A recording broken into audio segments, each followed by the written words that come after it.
صاحب جس میں ہمارے ونر کینڈیڈیٹ ہیں ان کا بھی جو فائنل کنسولیڈیشن ہو رہی تھی اس کا پروسیس روک دیا اور فردر انہوں نے کہا آپ کی پٹیشنز کے اوپر ہم فیصلہ کریں گے۔ اس وقت کی جو پوزیشن یہ ہے کہ میں تمام 100% جو رزلٹ آ چکا ہے اس میں 1,04,577 ووٹوں کی لیڈ کے ساتھ آگے ہوں، جبکہ میرے مد مقابل طارق فضل چودھری صاحب وہ 51,000 ووٹ لینے میں کامیاب ہوئے ہیں۔ لہذا according to consolidation, according to form 45 duly signed and some impression ہونے کے ساتھ پریزائڈنگ آفیسرز نے یہ ریکارڈ دے دیا اور ہم سب کو 45 فارم دے دیا، جس کے مطابق آج میں بھی جیت چکا ہوں، بخاری صاحب بھی جیت چکے ہیں، لیکن ریٹرننگ آفیسر صاحبان نے ہماری عدم موجودگی میں اور ہمیں باہر نکال کے ہمارے کسی ایجنٹ کی عدم موجودگی میں جو رزلٹ مرتب کیا، فارم 47 پیش کیا، وہ انلیگل تھا، ان لافل تھا، فراڈ پہ مبنی تھا، بدنیتی پہ مبنی تھا،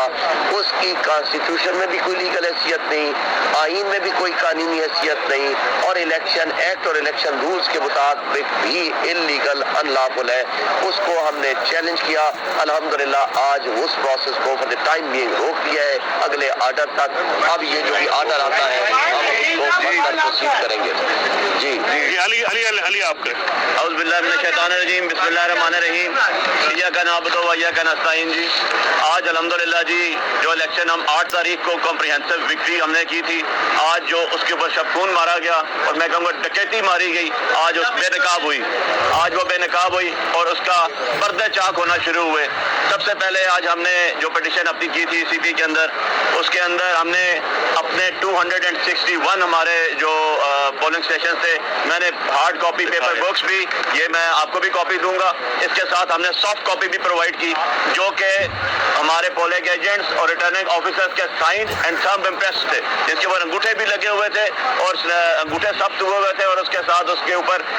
جو ہے وہ دستخط بھی ہوئے ہوئے تھے، اور اس کے مطابق جو یہ ہمارا رزلٹ ہے یہ 261 پولنگ اسٹیشنز کا 74,857 ووٹس میری ہیں، اور جو سیکنڈ نمبر پہ تھے خرم صاحب، وہ تقریباً 50,000 کے مارجن سے 30,572 ووٹ ان کی تھی۔ جو تھرڈ نمبر پہ تھے مصطفیٰ نواز کھوکر صاحب، 16,935 ووٹ ان کی تھی۔ جو ٹی ایل پی کے اظہر صاحب تھے، 13,495 ووٹس ان کی تھی۔ اور میری پٹیشن میں خاص بات یہ ہوئی کہ جو لوزنگ کینڈیڈیٹ تھے مصطفیٰ نواز کھوکر صاحب، ان کی ٹویٹ آ چکی ہے، ان کے پاس بھی یہی رزلٹ ہے، اور اظہر صاحب جو ہیں، جو اظہر صاحب ہیں جو ٹی ایل پی کے تھے، ان کے پاس بھی یہی سیم رزلٹ ہے، اور ان کی پٹیشن بھی آ گئی ہے کہ جی علی بخاری ونر ہے، ہمارے پاس بھی یہ رزلٹ ہے۔ اب آر او جواب دے گا کہ وہ کون سے اس کے پاس تھا فارم 45 تھے، وہ کیسے اس کے اوپر کس طرح اس نے کیے، ہمیں اندر کیوں نہیں جانے دیا گیا جو کہ ہماری لیگل ریکوائرمنٹ تھی، میڈیا کو اندر کیوں نہیں جانے دیا گیا، اور اندر کیسے انہوں نے یہ کر دیا۔ He is answerable now to this nation, وہ NA48 کے سارے لوگوں کو جو ہے جواب دیں ہیں، وہ بتائیں گے۔ اور یہ آج الیکشن کمیشن آف پاکستان نے جو انہوں نے 1 بجے کنسولیڈیشن کرنی تھی اس سے ان کو روک دیا ہے، اور ہمارے یہ پیپر بکس بھی ان کے پاس آ گئی، ہمارے USB بھی ان کے پاس آ گئی، سارا رزلٹ جو عوام کا ووٹوں کا تھا، جو انہوں نے دھاندلی کرنے کی کوشش کی آر او صاحب نے، وہ بے نقاب ہو چکا ہے۔ ایک بات میں ایڈ کروں گا، میرے کیس میں 9 تاریخ کو جو کنسولیڈیشن پرووینل کنسولیڈیشن فارم 47 لگایا باہر، وہ فراڈ اس طرح تھا اس کو خود چینج کر دیا۔ کل ویب سائٹ پہ 47 کا فارم لگایا جو ہم نے پرنٹ نکالا،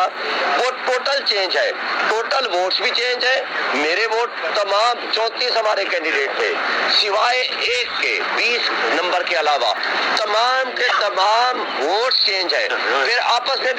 میں ان کا وہ نہیں ملتا، پہلے والے میں 1200 سے زائد ووٹ ایڈیشنل ڈال دیے گئے جن کا کوئی وجود نہیں ہے، اب والا بھی ایک دوسرے کے ساتھ مطابقت نہیں رکھتا، یعنی کہیں بھی جب چوری یا ڈکیتی کرتے ہیں تو وہ دماغ ان کے معاف اور بند ہو جایا کرتے ہیں۔ اس کا مطلب یہ ہوا کہ انہوں نے جو بھی طریقہ واردات اڈاپٹ کیا وہ نہ صرف چوری پکڑی گئی بلکہ وہ ڈاکہ زنی کرتے ہوئے وہ پکڑے گئے۔ میں نے ایک بات کہہ دوں، جو کچے کے ڈاکو ہیں وہ جب ڈاکہ زنی کرتے ہیں تو وہ جا کر جنگلوں میں چھپتے ہیں، وہ اپنا منہ چھپاتے ہیں۔ یہ کمال کے پکے کے ڈاکو ہیں، نہ صرف ڈاکہ زنی سب کے سامنے کرتے ہیں بلکہ ڈاکہ ڈالنے کے بعد دھمال مارتے ہیں اور جا کر جشن مناتے ہیں۔ ان کو کہو غیرت پکڑ لو، کم سے کم ان کچے کے ڈاکو سے ان سے غیرت پکڑ لو۔ ڈاکو تو بن گئے ہو لیکن غیرت تو ان سے لے لو۔ اس لیے میں کہتا ہوں کہ جو ظلم، بربریت اور لوگوں کے حقوق کے اوپر ڈاکہ ڈالا جا رہا ہے یہ زیادتی ہے، ہم اس کو کسی صورت ایکسپٹ نہیں کریں گے۔ ہر حساب سے، ہر حوالے سے، خواہ وہ دھرنا ہو، خواہ وہ پروٹیسٹ ہو، خواہ وہ احتجاج ہو اور لیگل بیٹل ہو، انشاءاللہ فتح حق کی ہوگی۔ ایک دفعہ چھینا ہوا مینڈیٹ واپس لائیں گے ہم۔ لوگوں کا چھینا ہوا مینڈیٹ انشاءاللہ واپس ہوگا۔ اور ایک بات آخری، آج بھی وقت ہے ملک کی خاطر، اس 25 کروڑ عوام کی خاطر، اس ملک کو آگے لے جانے کی خاطر، معیشت کو بہتر کرنے کی خاطر، ملک میں معاشی استحکام کی خاطر جاؤ اڈیالہ جیل معافی مانگ لو۔ وہ فتح مکہ پہ یقین رکھنے والا بندہ ہے، وہ آپ کو معاف کر دے گا۔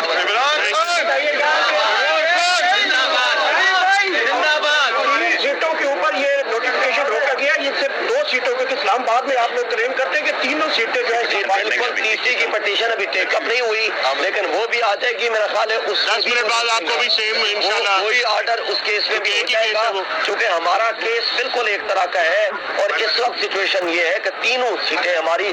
بڑی لیڈ کے ساتھ ہم جیتے ہوئے ہیں، بہت بڑی لیڈ، بلکہ میرے کیس میں جو ٹوٹل ووٹ کا ڈفرنس ہے وہ ڈفرنس ہی اس کے حاصل شدہ ووٹوں سے زیادہ ہے۔ اور پورا تمام ہمارے کیسوں میں ایک یونین کونسل ایسی نہیں ہے جس میں وہ لوگ جیتے ہوں، ایک یونین کونسل۔ اچھا پھر ایک اور بات بخاری صاحب نے آپ کو بتایا، مصطفیٰ نواز کھوکر TLP جماعت اسلامی ہمارے ساتھ رابطے میں ہے، وہی فارم 45 ہمارے پاس ہے، اسی کی کاربن کاپی ان کے پاس ہے اور وہی رزلٹ جو ہمیں دیا گیا ان کو دیا گیا۔ تو RO سے پوچھتا ہوں وہ اسپیس سے، خلا سے، یا اللہ تعالیٰ نے ان کو کوئی خواب میں کوئی چیز آئی ہے، وہ کہاں سے یہ رزلٹ لے کر آئے اس کا ہمیں نہیں پتا چلا۔ جی ضرور ہوگا، شیر عبد البر صاحب نے کہا ہے سوشل میڈیا پہ کہ ہم مارچ کریں گے اگر ہماری یہ ٹھیک نہ کیا گیا، پہلے قانونی جنگ لڑیں گے پھر بعد میں صاحب کو کیا آپ اس کی تائید کرتے ہیں؟ دیکھیں ایک ایک بندے کی ایک ایک بات نہ کریں، صرف وہ بات کریں، سن لیں اعتبار نہیں ہے۔ سن لیں نا، ہم نے کوئی یونائٹڈ نیشنز کی عدالت میں نہیں جانا، پاکستان کی عدالت میں جانا ہے، پاکستان کے الیکشن کمیشن کے پاس جانا ہے، اگر کوئی گریونس ہوگا کھل کے بات کریں گے، احتجاج بھی کریں گے، پروٹیسٹ بھی کریں گے۔